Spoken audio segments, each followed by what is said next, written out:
Bueno, hoy vamos a seguir leyendo un poco de la revista de historia. Este es el segundo número que compré de historia hoy. Es el número 15. Habíamos leído ya el reportajillo de cómo se encontró la tumba de Tutankamón. Y lo tengo abierto por el reportaje de Boudica, la reina de los guerreros icenos. Al parecer esto es las Islas Británicas antes de que las conquistara el Imperio Romano. El último conato de resistencia contra el inmenso poder del Imperio Romano en las Islas Británicas estuvo protagonizado por una mujer.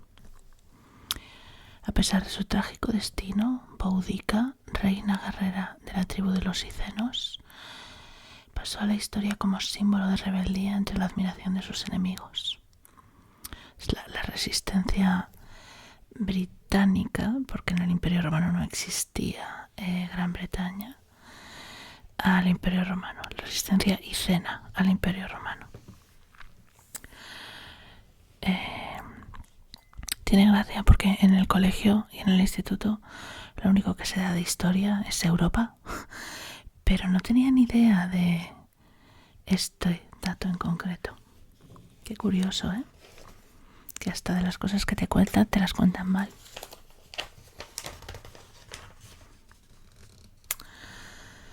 Bueno, vamos a leer un ratito este reportaje. Ay, bien ubicado.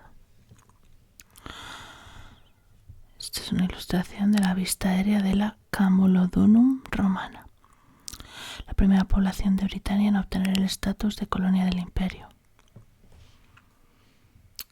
Cuadradita.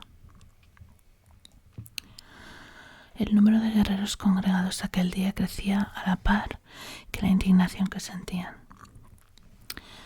A medida que iban llegando al punto de reunión, se intercambiaban noticias y rumores sobre los últimos acontecimientos, todos ellos con la atención puesta en la tribuna de madera, que se erigía en mitad de la pradera a imitación de la costumbre romana.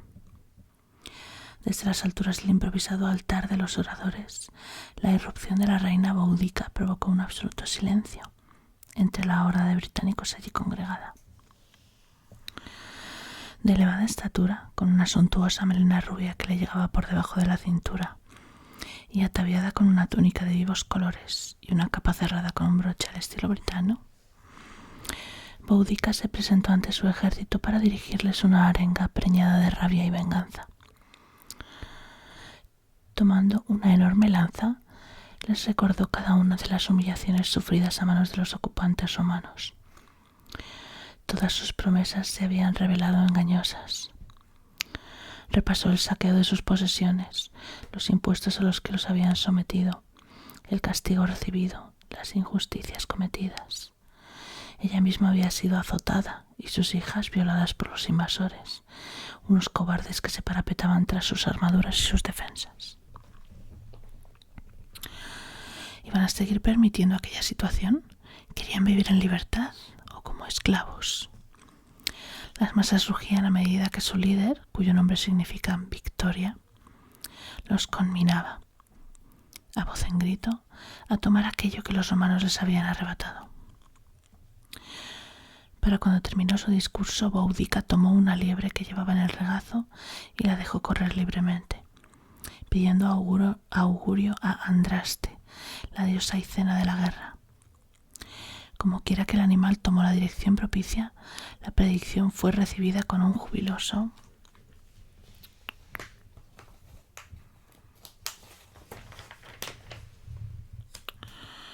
grito de guerra. Uy, me cogí el pincel del revés.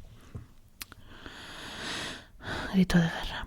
El primer objetivo de los rebeldes britanos era evidente para todos los presentes. Asaltarían Camulodunum. Es el año 60 después de Cristo y está a punto de desencadenarse una tragedia en el extremo norte del Imperio Romano. Camulodunum. ¿Esta ciudad no la menciona en alguna peli de Asterix? Esto creo que la menciona en Asterix en Bretaña. Camulodunum. Esta ciudad, en los alrededores del actual Colchester, simbolizaba todo cuanto irritaba a los icenos sublevados y las tribus aliadas. Camulodunum había sido otrora capital de los Trinovantes, otra tribu britana, pero el emperador Claudio la había convertido en sede del gobierno romano tras la conquista de las islas en el 43 después de Cristo. En ella se había establecido una colonia de veteranos de las legiones que habían participado en esa campaña militar. Su foro estaba presidido por el templo y la gran estatua dedicada al triunfante emperador tartamudo. Para los icenos, Camulodunum consistía el epicentro de la opresión romana, con la ventaja adicional de que no disponía de fortificaciones o defensas de importancia. Tal era la confianza de los latinos en su dominio efectivo de la región. Es que los latinos tenían el poder del reggaetón con ellos. ¿Cómo iban a dudar de su poder? Por otro lado, la distribución de las fuerzas militares romanas también era favorable a los sublevados en aquellos momentos. Las tropas del gobernador Cayo Suetonio Paulino se encontraban muy lejos de la zona, asediando el reducto druídico de la isla de Mona, la actual Anglesey en Gales, con 2 legiones, la Legión 14 Gémina y la Legión 20 Valeria Victrix. Mientras los soldados de Paulino se las veían con el ejército enemigo, por entre el que corrían mujeres con el cabello suelto, vestidas de duelo y blandiendo antorchas, su capital estaba a punto de recibir un golpe mortal. Al oír noticias del levantamiento britano, el procurador Deciano Cato, el magistrado responsable de la administración financiera, se limitó a despachar una milicia de 200 auxiliares desde Londinium. Ni idea de considerar Londinium, una fuerza a todas luces insuficiente para hacer frente a los más de 100.000 guerreros amotinados que se dirigían a Camulodunum. Estos cayeron sobre la indefensa colonia y la arrasaron por completo en un ejercicio de destrucción y venganza del que no sobrevivió ningún habitante del lugar, ni romano ni britano. La horda céltica no hacía prisioneros y se entretuvo en ejecutar y colgar a todo aquel que pudo capturar con vida entre atroces tormentos. En vista de la gravedad de la situación, Deciano envió al general Petilio Cerial, o como se diga, con algunas cohortes de la Legión Novena Hispánica para tratar de detener la marea antes de que progresara en su ruta de la muerte hacia el corazón de Britania. Poco pudo hacer el legado romano en inferioridad de condiciones, pues fue emboscado por el enemigo y solo logró salvar a su caballería, que se refugió en sus cuarteles a la espera de refuerzos. El camino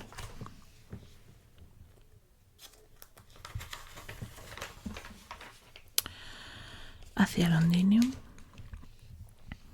estaba totalmente abierto para Boudica y su ejército. En vista del desarrollo de los acontecimientos, el procurador Deciano Cato huyó tomando el camino de las Galias. No le faltaban motivos para escurrir el bulto de esta manera.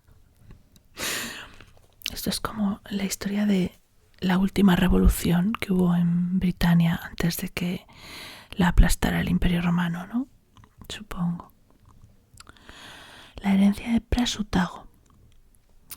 Para comprender los motivos que llevaron a Boudica a alzarse en armas contra sus antiguos aliados romanos, es necesario remontarse al periodo inmediatamente anterior. Durante el reinado de su marido, el rey Prasutago, los icenos eran una de las tribus más poderosas del sureste de Britania y habían mantenido contactos amistosos con los ocupantes romanos desde al menos la expedición de Julio César en el 55 a.C. Durante la invasión definitiva en época de Claudio, habían firmado una alianza con Roma que les permitió mantener el control directo de su territorio. A cambio pagaban un tributo anual a la urbs. A pesar de esta paz aparente, pocos años después de las campañas Claudias, en el año 47 después de Cristo, el gobernador romano intentó desarmarlos, lo que provocó una revuelta que fue duramente sofocada.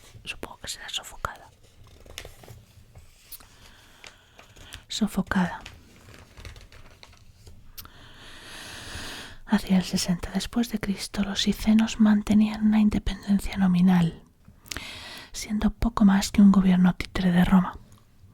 Sin embargo, al rey Presutago le gustaba llevar un lujoso tren de vida, para cuyo mantenimiento había pedido prestadas cuantiosas sumas de dinero a sus aliados romanos.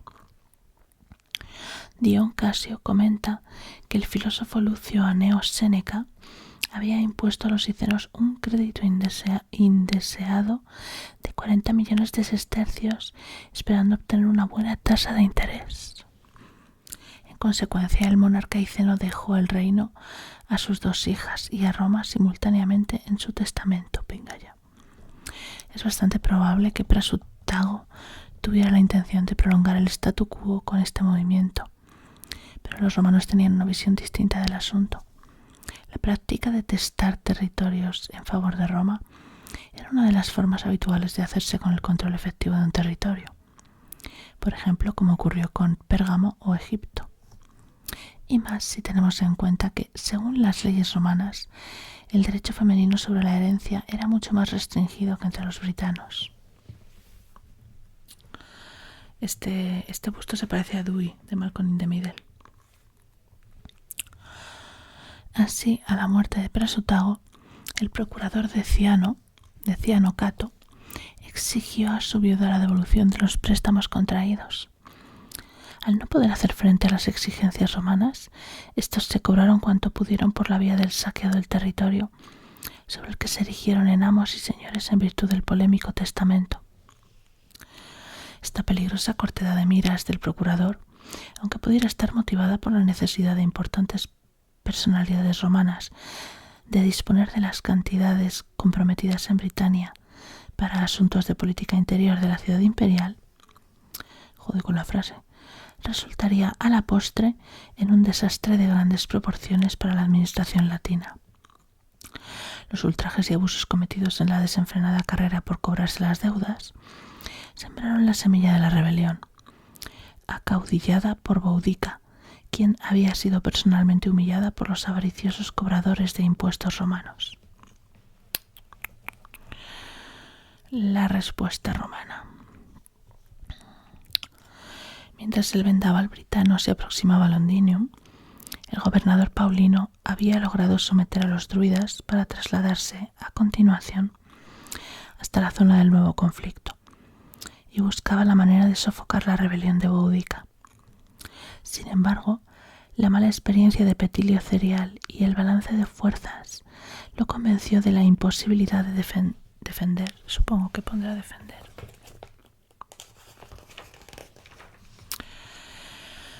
Defender la ciudad con éxito.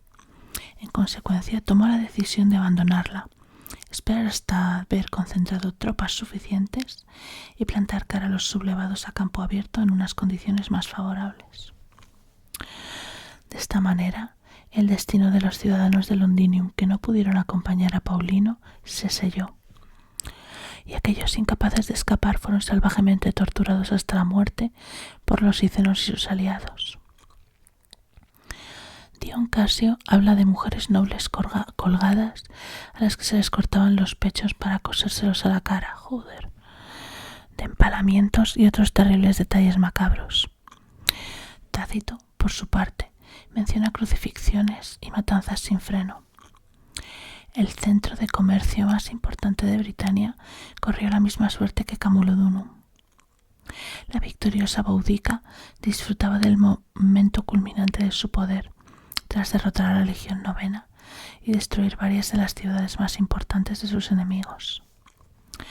La liberación del yugo romano parecía posible tras el ataque a Verulamium, St. Albans, donde arramblaron con los graneros del ejército romano. Los cronistas romanos cifraron en cerca de 80.000 los ciudadanos muertos a manos de los iracundos bárbaros. Joder. La batalla de Watling Street. Sin dejarse llevar por la impaciencia, a pesar de la magnitud de la crisis, del sacrificio de los ciudadanos romanos y del peligro real de derrota, Paulino Suetonio renunció a más de 10.000 legionarios, reunió a más de 10.000 legionarios entre sus 2 legiones y los auxiliares que pudo reclutar. Eligió un lugar estratégico en una estrecha garganta con un bosque detrás para evitar la posibilidad de ser rodeado, y una llanura al frente que previniese emboscadas enemigas. Los legionarios se dispusieron en el centro, en formación cerrada, con la caballería y la infantería ligera en las alas. Frente a ellos formaban sueltos los diversos escuadrones y bandas guerreras célticas, que por aquel entonces estaban pletóricos de moral. Tan ebrios de victoria se encontraban que viajaban acompañados de sus esposas y familias, como testigos de excepción. Contemplaban éstas el escenario de la inminente batalla subidas sobre multitud de carros, situados imprudentemente a la espalda de su ejército, en el límite de la llanura. Los britanos superaban ampliamente en número a sus oponentes. Las fuentes antiguas y modernas difieren en sus cálculos, pero parece probable que contaran con unos 50 o 60.000 guerreros. ¡Bingo! La aparición de Boudica, subida en su carro de guerra, junto a sus 2 hijas, abusadas por los romanos, enardeció a las tropas rebeldes, que tenían la victoria al alcance de la mano. Sin embargo, los legionarios no se dejaron amedrentar. Conscientes de que se enfrentaban a la posibilidad de ser empalados o hervidos vivos, en caso de ser hechos prisioneros, su determinación y disciplina resultó decisiva frente a la desorganizada furia de los celtas. Paulino dispuso su infantería pesada en una formación en cuña y esperó el asalto frontal enemigo. En el más absoluto silencio, los romanos aguardaron hasta que la aullante marea britana estuvo a distancia de tiro, y entonces les arrojaron todas sus flechas y jabalinas. Los carros britanos perdieron su impulso y se vieron obligados a abandonar sus escudos y escasas protecciones, inutilizadas tras la lluvia de proyectiles enemigos. Sin duda, las bandas guerreras celtas debieron de estorbarse al embocar el estrecho espacio en forma de embudo que los conducía hasta la primera línea romana que resistió la fuerza del impacto disciplinadamente. A partir de este contacto, los legionarios comenzaron a masacrar a los britanos, que quedaron encajados en los espacios entre las cuñas de Stuka, los característicos escudos rectangulares. Lentamente, la presión de los romanos empujó las filas icenas, que acabaron por ceder y romperse.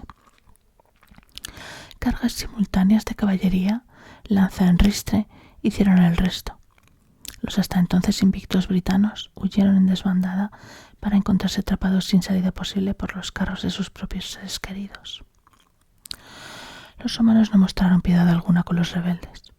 Hombres, mujeres y caballos por igual fueron masacrados sistemáticamente a manos de los victoriosos legionarios. Tácito estima en 80.000 los muertos britanos.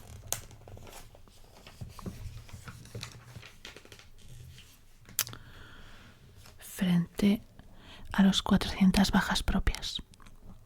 También afirma que ante la imposibilidad de salvar la situación, Boudica se envenenó para evitar ser capturada por las tropas de Paulino, aunque Dion Casio comenta que la reina Icena murió a causa de una enfermedad. No obstante, nunca se encontraron los cadáveres ni de Boudica ni de sus hijas, que lucharon ferozmente junto a su madre en la contienda. La rebelión de los icenos había acabado bruscamente en un solo combate decisivo. ¿Yo qué quieres que te diga? Es la historia de todas las rebeliones contra imperios. La primera batalla la ganan los rebeldes, la segunda les masacran. Nace el mito. Es el 2 de mayo, el 5 de mayo, No sabía que los británicos también tenían una de estas. Es más antigua que el 2 y el 5 de mayo, creo. Sí, ¿verdad? Es más antigua. El 5 de mayo era contra estadounidenses y el 2 de mayo era contra franceses. O sea que sí, por narices, porque esto es contra romanos. Nace el mito. La ubicación concreta del escenario de la batalla se desconoce, aunque se considera que es muy probable que tuviera lugar en algún punto de la calzada romana de Watling Street, que conectaba Londinium con Viruconium, Roxeter, zona de concentración de las tropas del gobernador y nudo de comunicaciones con Gales. Una leyenda popular inglesa la sitúa en el andén 9 de la actual estación de tren de King's Cross, localización escogida por la escritora J.K. Rowling como puerta mágica a la Academia de Magia Hogwarts en sus novelas de la saga Harry Potter. Oh, vaya. No sabía. Más allá del fatal destino de la caudillo britana, lo inusual de su figura histórica y el salvajismo que se desprende de los relatos existentes sobre su fracasada rebelión, tanto britanos como romanos, han hecho de Boudica un símbolo complejo de enormes contrastes. El énfasis de los romanos en el hecho de que se trataba de una líder femenina, Tácito emplea el término dux femina, y la vergüenza que suponía eso para las armas imperiales dio paso a un absoluto silencio en las crónicas medievales. ¡Qué raro! ¿Cronistas silenciando mujeres en la historia? Jamás. Perdón. Posiblemente debido a su sexo. Posiblemente. Durante el Renacimiento y con la recuperación de los clásicos, la historia de Boudica fue rescatada por la reina Isabel I, por motivos evidentes de identificación con una heroína nacional que simbolizaba el poder militar. Cuestiones propagandísticas similares, pero en sentido opuesto, provocaron que durante la época de su sucesor, Jacobo I, la representación de la reina guerrera adquiriese el aspecto de una mujer poco juiciosa e impetuosa en su imposible cruzada contra un gran imperio como el romano. La historia haciendo que las mujeres que destacan sean unas locas tampoco se ha visto. Más tarde, el siglo XIX y concretamente el reinado de la emperatriz Victoria vio renacer de nuevo el mito de la gloria de su homónima de la antigüedad. Sin embargo, no resultó una tarea sencilla conciliar el nacionalismo británico con el carácter antiimperialista del levantamiento de Boudica, especialmente a partir de las revueltas que estallaron en la India. Por último, es a finales de la época victoriana cuando las líderes del movimiento sufragista del Reino Unido comienzan a utilizar el recuerdo de Boudica como imagen de sus reivindicaciones. El feminismo encontró problemas parecidos para encuadrarla dentro de su causa, como consecuencia del horrible trato que, según las fuentes, recibieron las mujeres capturadas por la britana. Pero coger a una figura famosa solo porque fue famosa y colocarla como un icono de algo no me parece muy cabal. O sea, una figura que se hizo famosa por una revuelta contra el imperio, utilizarla como figura representante de un imperio. Es un claro ejemplo de cómo se tuerce la narrativa y cómo se tuerce la historia y cómo la historia la cuentan como quieren. Que yo he venido aquí a leer, perdonad. Debido a la escasez de datos disponibles, en muchos casos de dudosa interpretación, como anécdota, ni siquiera sabemos con certeza cuál era su aspecto físico, pues Dion Casio usa el término griego xanthos para referirse al color de su cabello, que se empleaba para designar indistintamente el cabello rubio o rojizo, y a la práctica imposibilidad de obtener nueva información de fuentes clásicas o contemporáneas, salvo las arqueológicas, que arrojen nueva luz sobre su persona.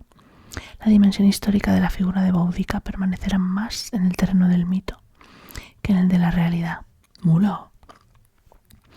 Alejandro García, escritor y divulgador histórico. Para saber más, Tácito, Dion Casio y Webster Graham. ¡Mulo! Al parecer hay una serie, el documental Barbarians Rising del canal Historia en 2016, y la actriz escocesa Kirsty Mitchell interpreta a Boudica. En esta interpretación Boudica es pelirroja. Aquí las sufragistas.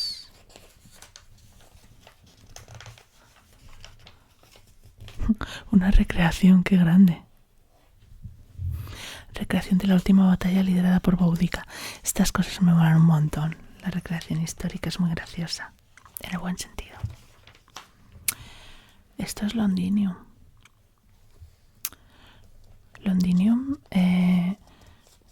Londres está en Londinium, ¿verdad? O parte de Londres está en Londinium. A ver. Conquista romana de Britania del 43 al 84. Basado en las obras Britannia de Frere, el Atlas de la Britania romana de Jones y Mattingly y Agrícola de Tácito. A ver, supongo que llegaron por aquí. En el 43 Claudio, del 43 al 47 Aulo Placio, las naranjas.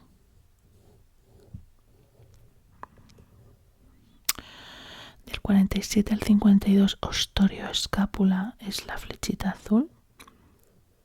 Aquí hay un poco más. No sé si esta.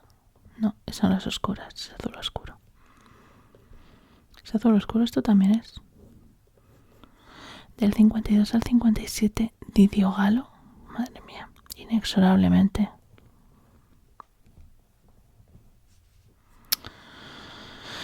Del 57 Quinto Verano. No me puedo creer que haya un romano que se llame Quinto Verano. Me muero. Quinto Verano. El fucsia es Quinto Verano. Del 58 al 60, Suetonio Paulino, el marrón clarito, no, el siena. Aquí, esto. Creo que aquí también. Me cuesta verlo. Sí, pero son flechitas por aquí. Del 69 al 71, Betio Volano. Es este, gris más oscurito. No veo flechas de este color. No veo flechas de ese color. No veo flechas de ese color. 71 73 Petilio Cereal. Ya son estas flechitas. Es el azul clarito. 73 al 77 Julio Frotino. El verde clarito que no lo veo. Aquí. El verde clarito. Y de verdad que no veo flechas oscuras, azules. Y del 77 al 84 Agrícola. Que no sé si será una fase o un algo. No lo sé. Que 73 al 84 ya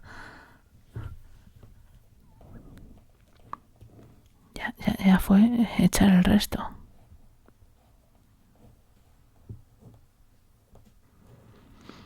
Todo el norte.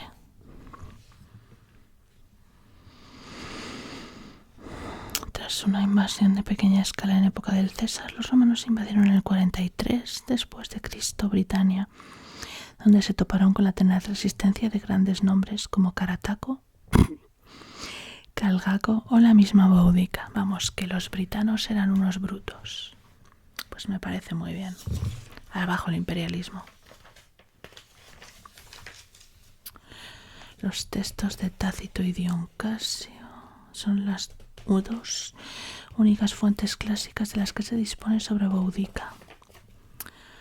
Son textos de dos historiadores romanos, Tácito y Dion Casio. El primero se ha considerado tradicionalmente una fuente de mayor autoridad, dada la cercanía temporal a los hechos, que la de Dion Casio, que escribió 150 años después. Sin embargo, este último ofrece información ampliada y mucho más detallada, por lo que parece que por lo que parece probable que consultara, además del propio Tácito, otras fuentes hoy desaparecidas. Hay que comprender el contexto político de cada uno. El texto de Tácito oscila entre la crítica al gobierno de Nerón por boca de Boudica y la admiración por los valores romanos clásicos, finalmente triunfantes. Por contra, Dion Casio, un romano oriental, su historia está escrita en griego, reivindica la recuperación del Senado, por lo que también es crítico con los emperadores. Sin embargo, su relato suele ser mucho más colorista y busca impactar al lector. El primero era escritor de no ficción y el segundo era literato, era novelista. Pues me da muchísima pena porque estas historias, o sea, cuando un imperio entra en un territorio nuevo y se encuentra mucha resistencia y hay una revuelta súper gorda, es que todos sabemos cómo va a acabar. Me da penica.